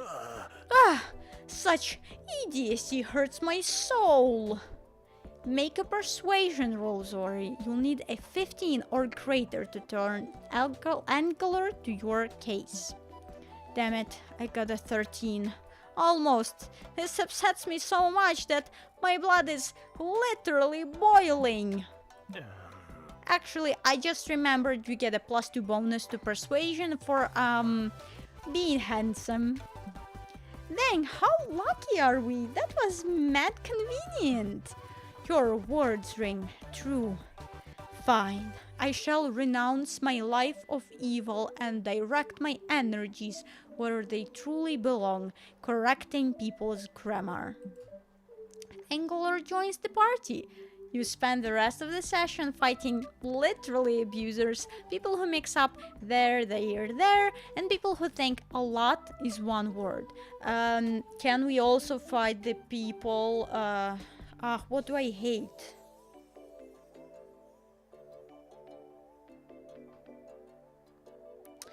Instead of spelling out some word, they spell it as a, something off. As an OF and something else. I forgot what it is, but it annoys the shit out of me. Great game, guys! Anyone wanna get some food with me? I'm starving. Ha, let me guess, you're gonna get waffles. Nah, I'm in the mood for pizza. I actually hate waffles, IRL. Oh, huh? Yeah, I'd love to go. I had fun doing this with you all. Should we add each other on Discord? Great idea, Loretta. We could even continue this campaign through voice chat. Thank you again for running this game, Liam. It was literally the most fun I've ever had. That's, great to hear. Did Liam just not correct someone on their bad grammar? What, Wizards and Wyverns, it seems to have had a profound effect on him. You gain +2 smarts witnessing this feat of character growth. Let's unlock some map locations. Wow. We just did not fuck up the plot line. I can't believe it. Was that cool or was that cool? I say that was cool. Let's try to still have some creativity. 'Cause what if we need this for Liam? You're in front of the hotel, wasting time. A taxi stops right in front of you because why else would you be standing there doing nothing? You're too embarrassed to tell the driver, so you get in and he takes you for a ride. Wow, this city is great. Skyscrapers, several neoplasticism museums, suspicious holes in the ground. No wonder they set up the con here. This truly is one of the top cities worldwide. Too bad these aren't locations in the game, so there's no art for them, but you can imagine them in your head and gain +2 creativity in the process. Okay, I think my voice is starting to give up. Later, you're standing in front of Liam's hotel room door. He's promised you an unforgettable evening, so you're giddy with excitement and horny. Ready for a crushing Ah, you defeat. made it! I hope you've got energy to spare. I just set up the game. Of course! Wait, we're playing a board game? Hey, this is no regular tabletop game. It's Tender Buttons, this year's winner at the Erotic Board Game Awards. That sounds slightly more promising. You sit at the table and throw the dice, eager to get to the good part. Lick and ear. Ready or not, here I come. No, wait, you can't perform the sexy action yet. As per the instruction manual, you must first take a conditions card. You reluctantly take one and read it. Earn 30 sexy coins to perform your assigned sexy action. You spend the next 15 minutes earning sexy coins. It involves an astonishingly unerotic amount of resource management and sometimes spent in sex jail. I love this game. Okay, I love this game. Alright, my turn. My erotic challenge card says, find out your sex challenger's favorite erogenous zone. Finally, how are you gonna go about it? Trial and error? Ha! Good one, but your intimacy meter is too low. I need at least 3 confession points before you tell me. There's no need. I can tell you now. Ah, sweet Zori, it's clear the instructions have gone over your head. Let me go over them again, slowly this time. You zone out immediately as Liam embarks on a thorough explanation of this erotic game. It can only be described as the most bizarre foreplay you've ever witnessed. There's only one way out of this and into Liam's heart. Beat this game to get sexy and prove your bona fide board game skills. This feels like punishment, which means Liam probably gave you a safe world while explaining the rules. Rack your brain to remember it so you can move on to a different activity. Subvert the rules by ending the game in an unexpected way. Eat the game pieces. You'll also get to show off how much you can swallow.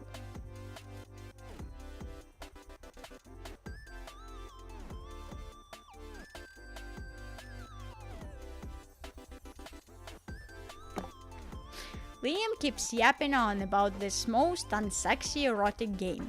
You grab a couple sexy coins and swallow them. What did you just do?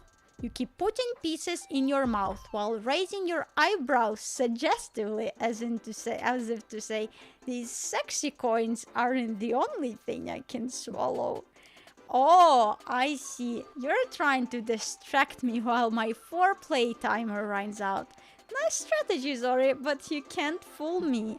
You try to explain you're being sexy, but the words get stuck in your craw. You're choking. Sure, now you're going to tell me you're choking. Your tricks are getting stale. Man, someone should report this game to the safety commission. You'll do it yourself if you weren't choking, possibly to death. What the hell? Wait, that purple hue of your skin is not normal on you. Crap, you're really choking. You nod while dying. Who said you weren't good at multitasking? Okay, don't panic. Let me try to remember the Heimlich maneuver. Fuck, I used up all of my memory on the game rules. Great, you're gonna die after the most boring date ever.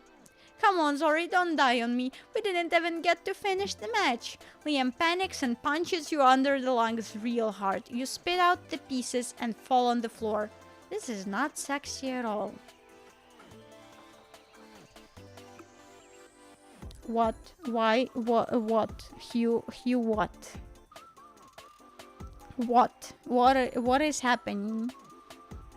Why are you using caps on me? Why do you want me to pause? We're doing very serious things. We're trying to get sexy. This is very important. This is not sexy at all. Still panicking, Liam starts giving you mouth-to-mouth resuscitation. You don't need it anymore, but hey, you're not complaining. Wait, you're pretty sure CPR doesn't require this much tongue?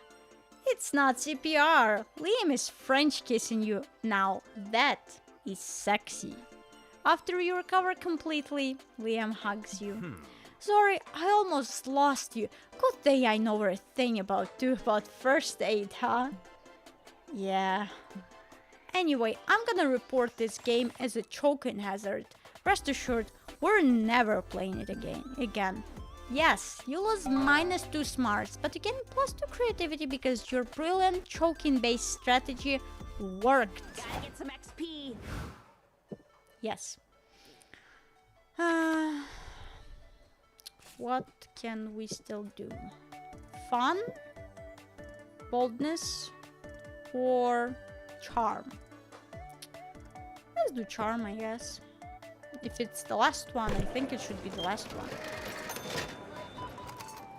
Near the merge hall, you find a mysterious fortune-telling machine. There's a sign that says, "Ask a wish and Zoltar will grant it."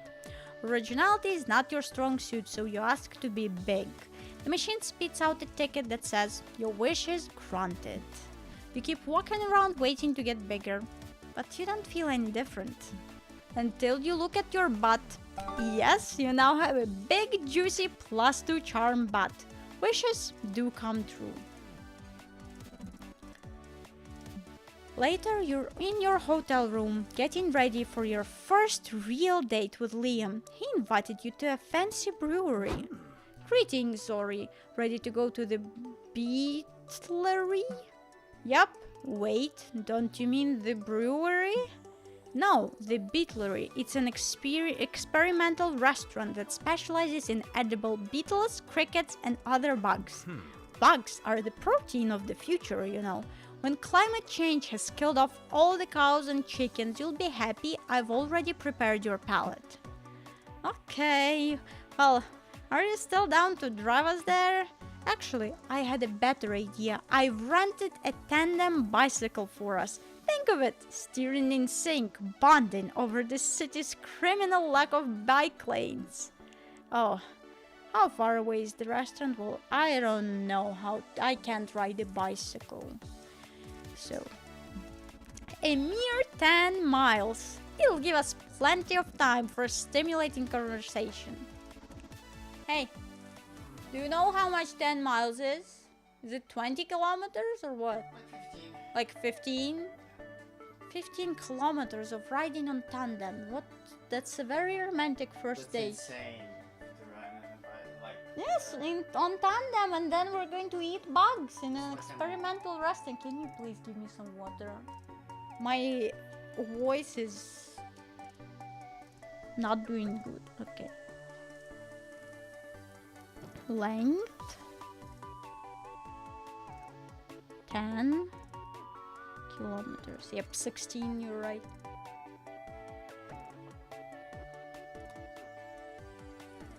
I don't know, you learned, why did you learn these crazy I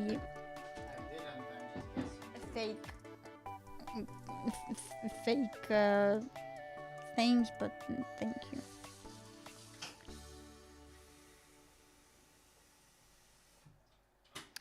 Okay.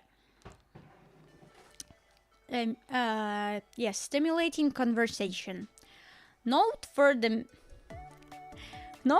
metric system users in the audience, 10 miles roughly equals way too many kilometers to cross on bike.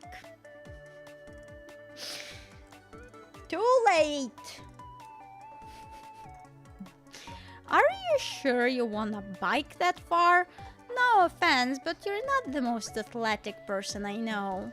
Oh, don't worry, it's not a traditional tandem bicycle. It's closer to a motorcycle sidecar, where I sit on a chaise lounge attached to the side.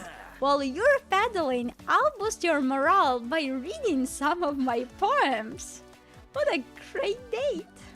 Some of this is unpublished material, you lucky dog. It's a good thing Liam's sexy, because this is shaping up to be the worst date of your life.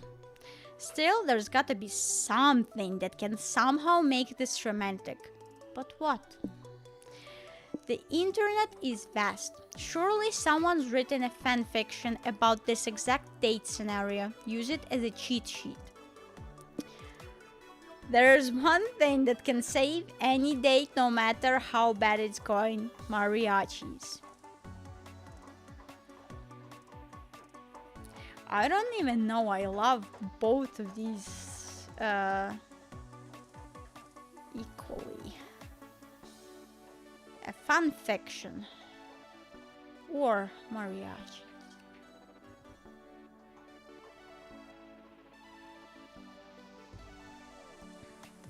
Okay, yeah, I am also thinking fan fiction. Good thing texting and biking isn't illegal. It takes the entire ride to the beetlery, but you finally managed to find a fic about this exact situation. Yeah, it's probably like 10,000 words, a couple of chapters in, and the author has abandoned it many years ago, but the author's note at the top says, "Sorry guys, I wasn't writing for so long, I was in jail." Robbie admired Patrick's lips, wrapped around a roasted millipede. With a smile, he slurped at the other end until their lips met. "Hey Liam, wanna go full Lady and the Tramp on this millipede with me?" Let's pleasure Sure. our palates. "I thought you'd never ask." "That was thrilling," Patrick said. "But you know what gives you even more tingles down under?" He grabbed a handful of live ants and shoved them down his pants. "The things you do for love. Unfortunately, they only care live daddy long legs here, so you have to make do." "Sorry, why did you just put a bunch of daddy long legs in your pants?" More tingles down under for me." "Are you having a nervous breakdown? Should I call someone? Who's your emergency contact?" "You are, actually. You're the only responsible person I know." "Oh. Aww." "Oh, Pat," Robbie said lustily. He inserted a straw in the waistline of Patrick's pants.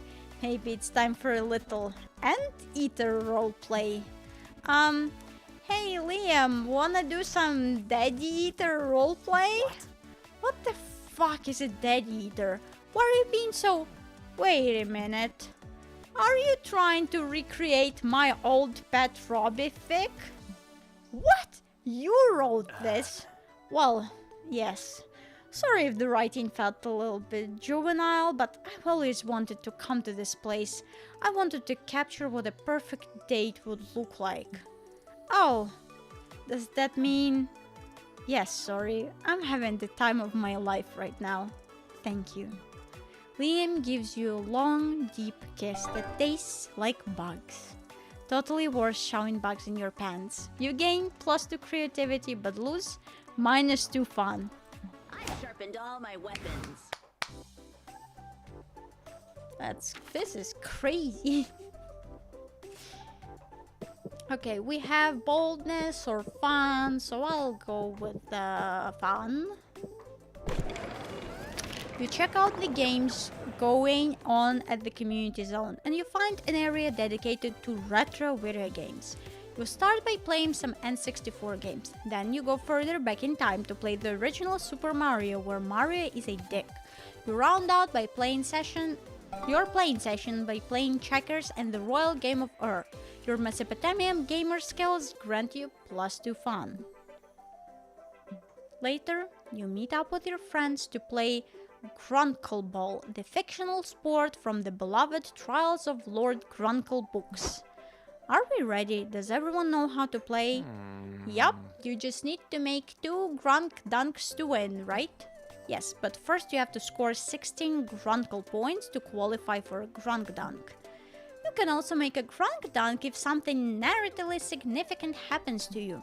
Before we can ask what counts as narratively significant, 2 corporate chills barge into the room.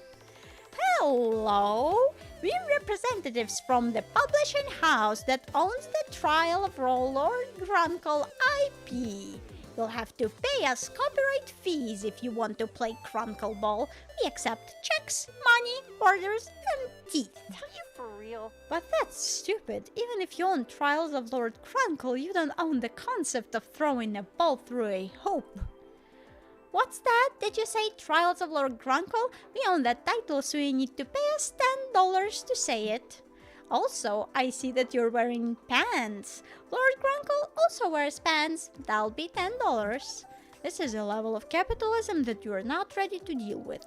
You'd better outsmart these suits so everyone can play Grunkle Ball and wear pants for free. We live in an attention economy. Make a case that you should be paying them with views. Give them some views.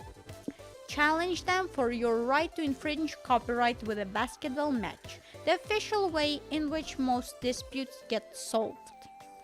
I want to see how will we give them views. What? That's not how that works. Hey everybody, check it out! These hot fun dummy mummies in suits are gonna mud wrestle! We certainly will not! That would be an HR nightmare! We learned that the hard way. Yeah, but that got everyone's attention, didn't it? Look how many views you're getting! But these views don't recoup any of the revenue we've lost from you using our IP for free. Guess we needed to up the... And then... Nico, do that silly dance you do. That'll definitely get some attention. Can do! Nico does their trademark silly dance. If we could animate it for you, you'd truly be shitting your pants in awe. Thank you, developers. No amount of silly dancing will compensate for the money you owe us. Really? I bet if we asked around, we'd find out that you have interns working at your company for no pay. How is this any different? Well, we're a huge brand. The professional experience and exposure our interns get is likewise huge. Is it as huge as the exposure my silly dance is getting? No, wait, that's a lot of exposure. It's gotta be at least $200 worth of extra exposure. You can write us a check. No way. Enough. Yes, wait. Write us a $200 check for our friend's silly dance now. Liam uses his magic vampire eyes to hypnotize the corpse shells into writing the check. Why doesn't he do this more often? Hint is the inconsistency of this universe's canon. You all order get pizza. This game was released a couple of days ago. You all order and get pizza to celebrate your victory over capitalism. You spend the full $200 due to pizza inflation. You also gain +2 charm and lose -2 fun. Oh no. Oh no, is it the time? Who will be your con love? I hope we ate enough bugs to go on a date with him. Ask Liam to the con after party. Yes. Let's check your comic. Finally, the art gang gathers round to put all the pieces of your greatest masterpiece together. Time to see the fruits of your labor.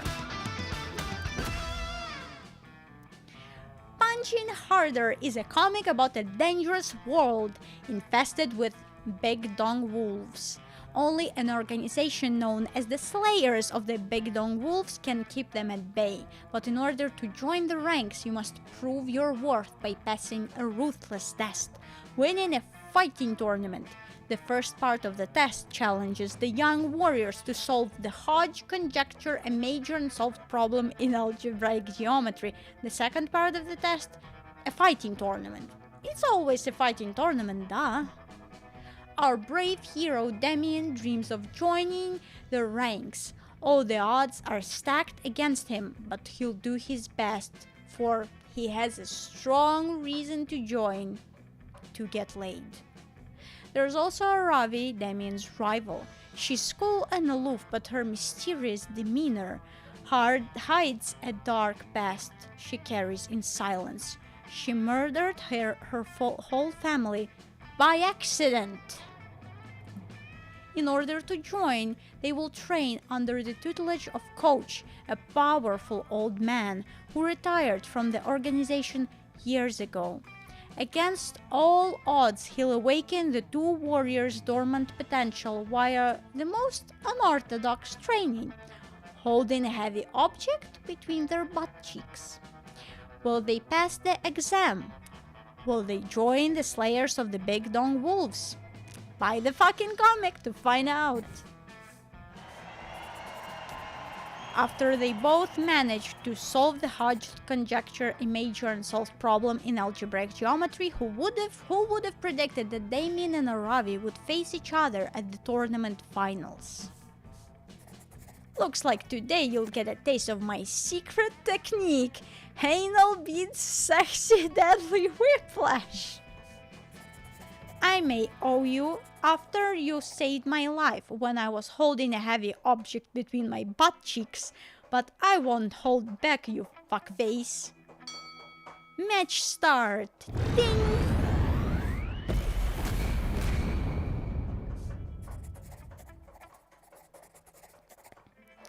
Rivals turned friends. Friends turned opponents. Damien or Aravi? Who will become a Slayer of the Big Dong Wolves? This is the best comic.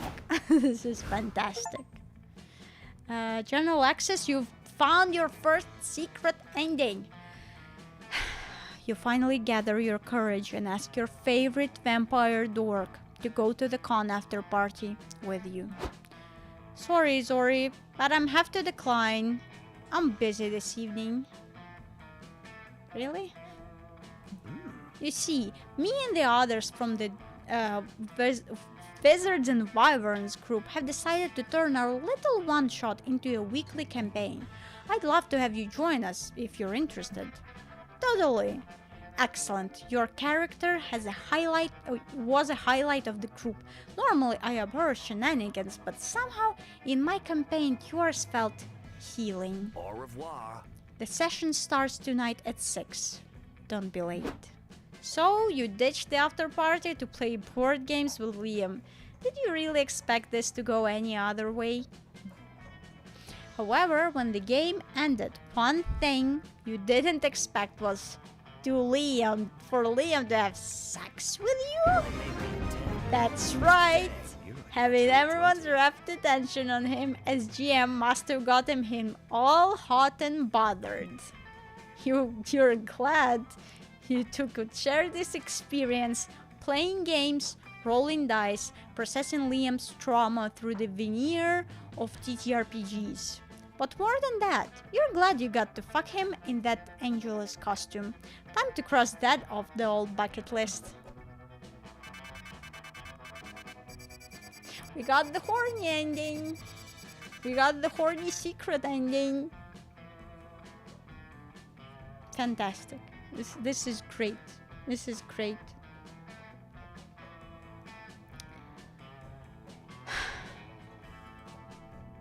Are we gonna hear the streamer song?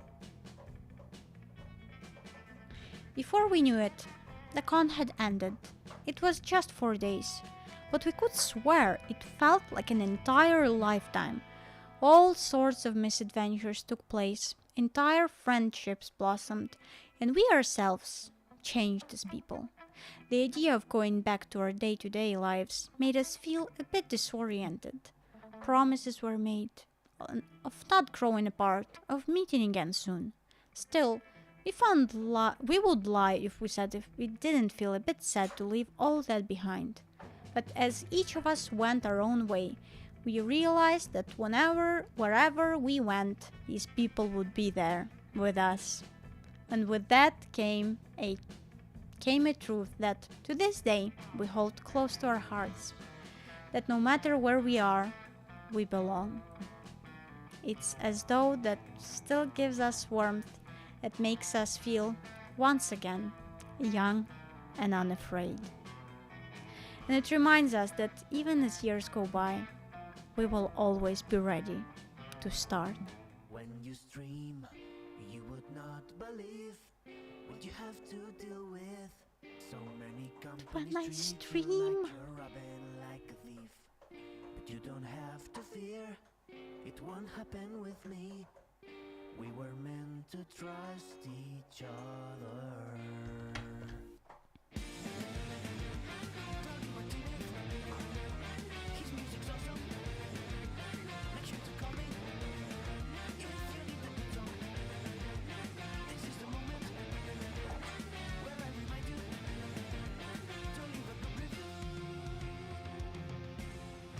I bid you all welcome to the streamer version of MonsterCon's credit song.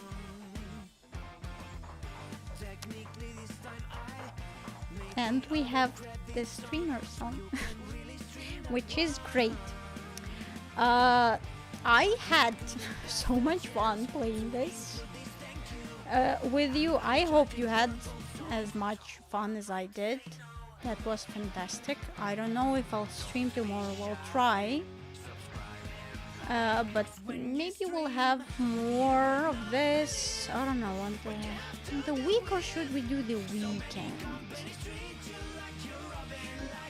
I'll think about it. I'll think if I should do this on Friday and do the more Assassin's Creed on the week. And I'll try to stream tomorrow. But for now, I thank you all for watching, for being here, and we're gonna do a cheeky raid for Nay because she raided me before and she's very funny, so be nice and all of that stuff. I never did a raid. Did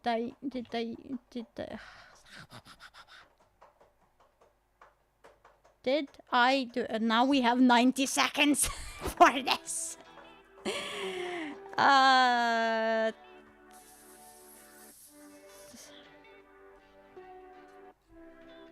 Yes.